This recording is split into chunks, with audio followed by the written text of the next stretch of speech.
The presentation of anarchism,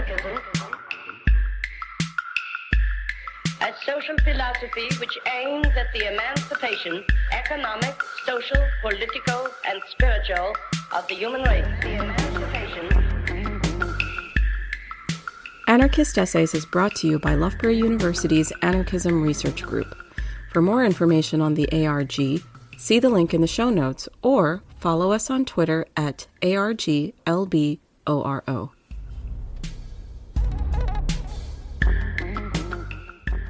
Mechanical Failures and Anarchist Freedom by Peterson Silva.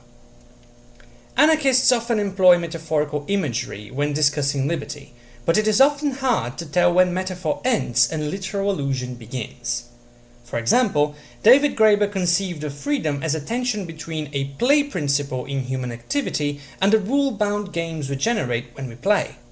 Is this a metaphor, or are we literally to conceive of all human institutions, like the family, capitalism, or the state, as akin to football or poker? What about Murray Bookchin's ecology of freedom, seen as we are indeed animals? Some turn to zeitgeist capturing technology to make a point. For Guy Debord, writing during the rise of the television in 1968-ish France, people were becoming an audience to their own lives. For Eric Lawson, the state is like a computer's operating system. Others prefer physical terms in different levels of abstraction.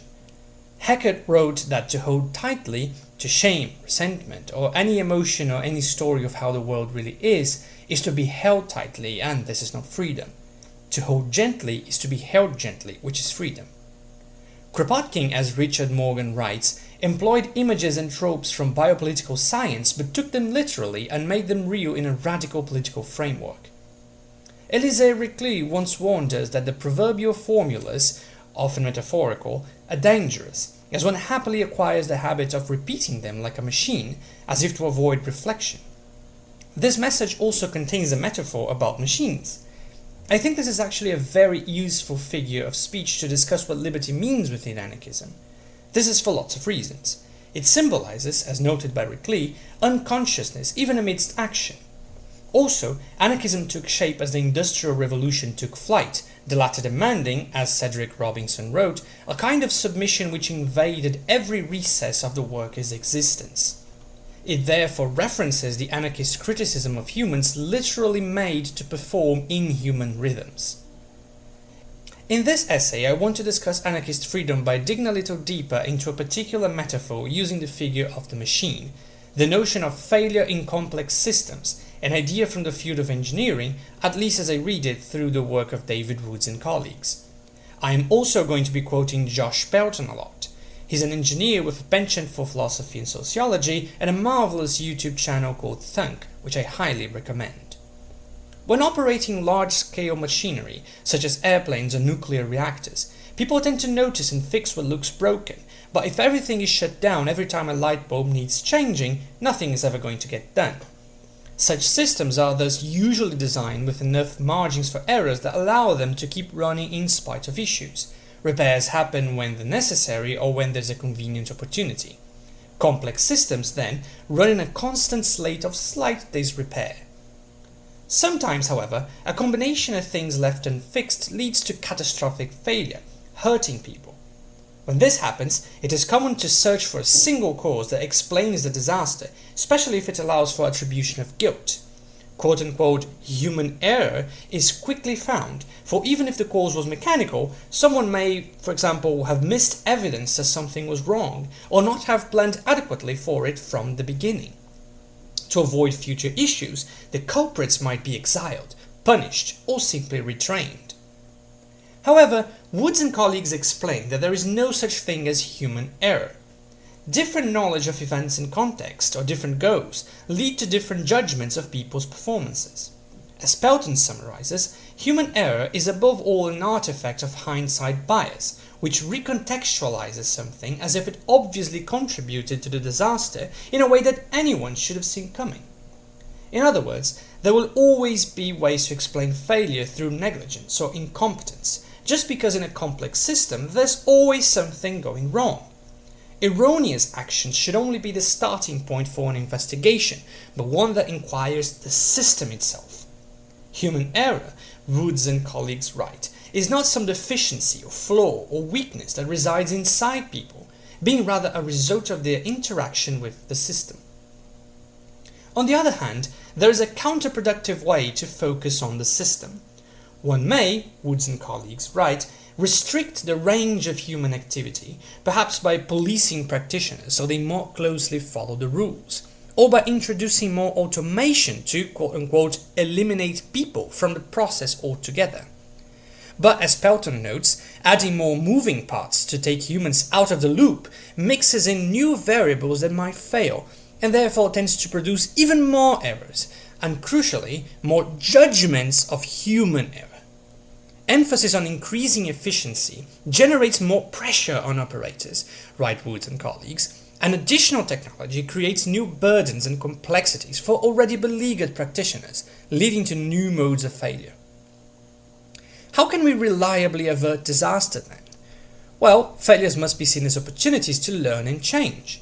Instead of using investigations to find out how others failed, presumably to punish them, information flow must be rewarded so that better decisions can be made and issues are less likely to be overlooked.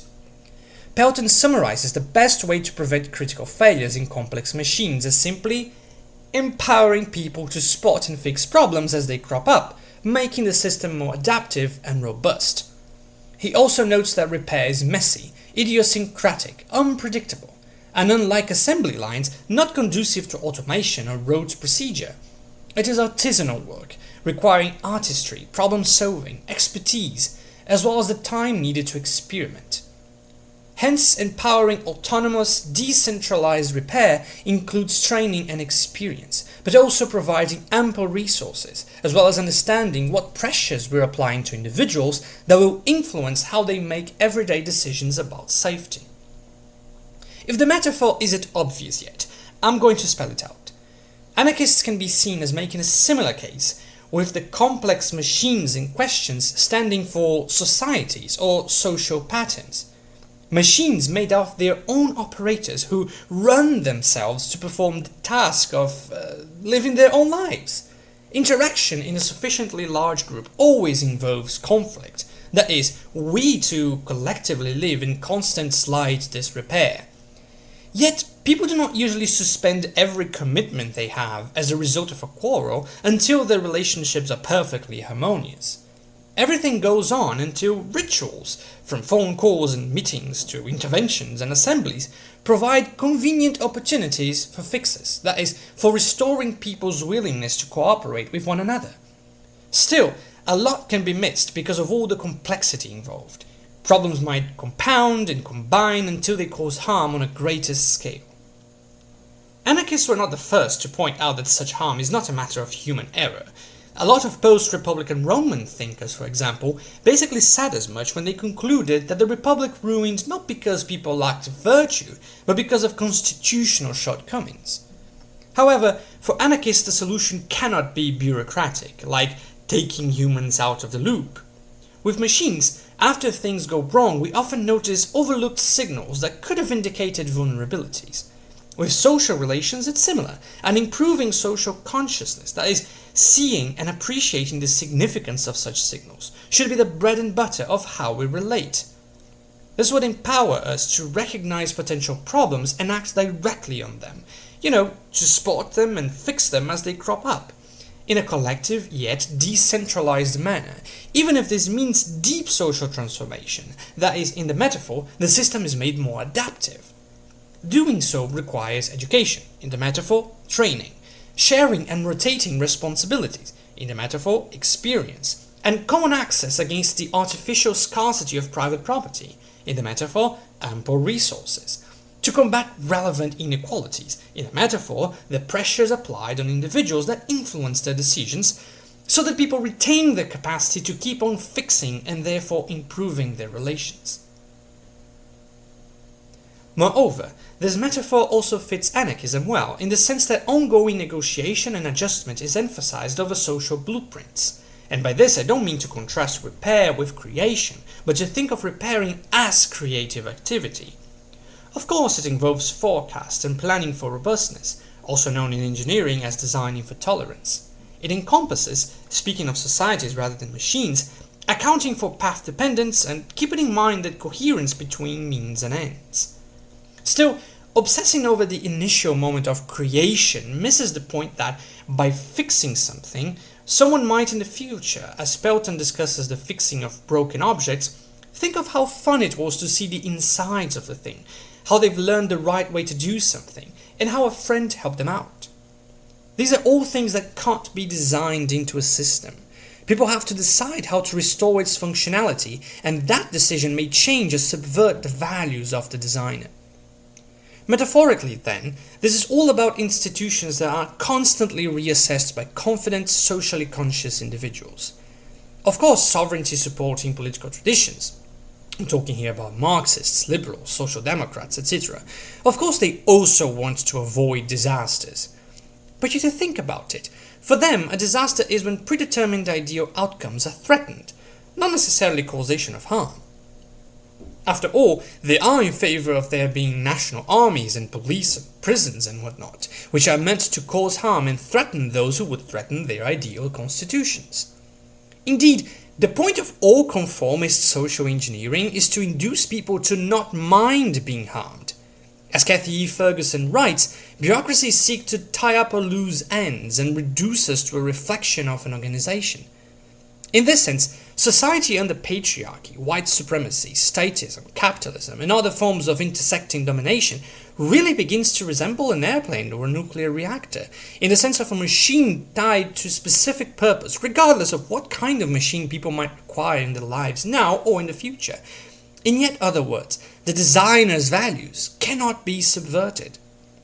Even further, each individual becomes like an expendable, replaceable part, evaluated according to their performance. They are increasingly rendered machine-like. To respect state representatives, ponders Peter Gaudeluz, is to mistake them for reasonable human beings rather than the organic masks that an insatiable machine wears in order to extend its power. Of course, every social system is self-reinforcing, and that is actually good. Anarchists also want anarchy to be sustainable. But the kinds of social systems anarchists envision are qualitatively different. They include in their own enacting a way to undo themselves, as Francisco Varela puts it.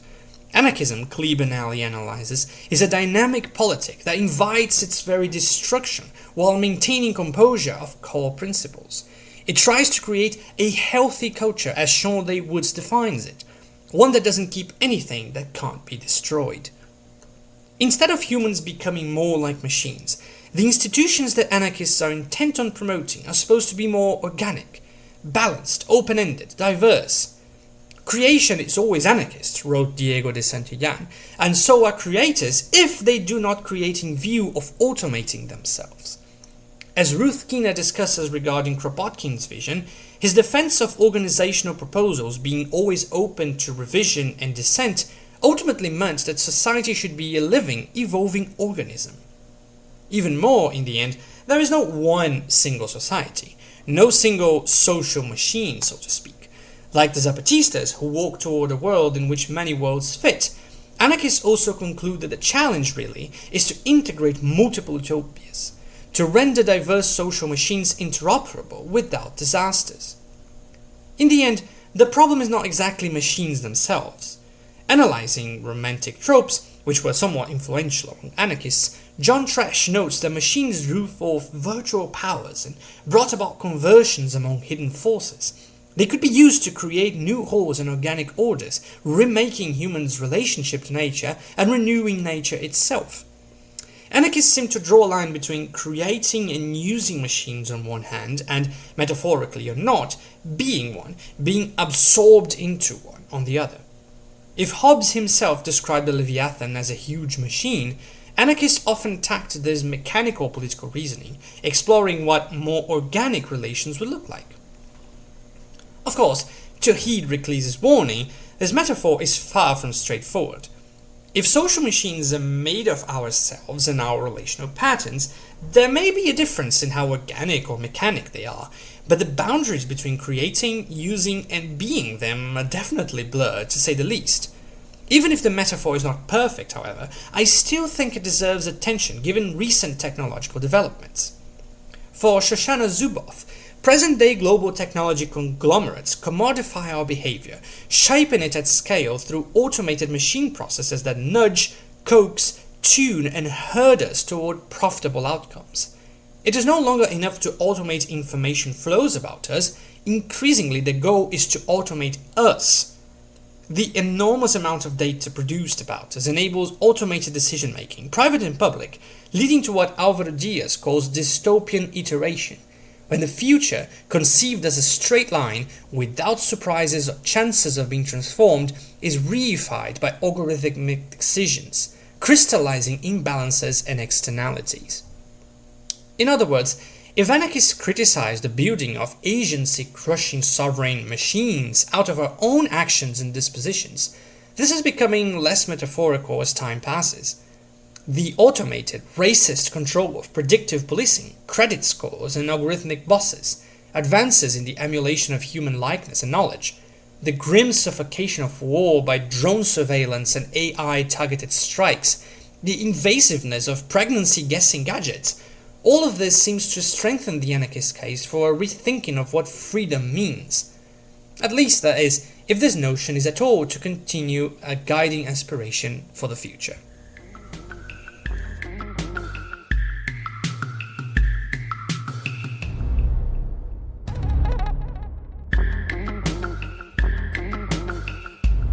Thank you for listening. To help others find anarchist essays, please rate and review us wherever you find your podcasts.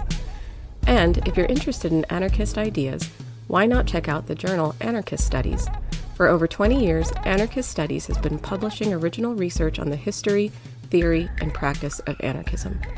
For more information, visit www.lwbooks.co.uk/anarchist-studies.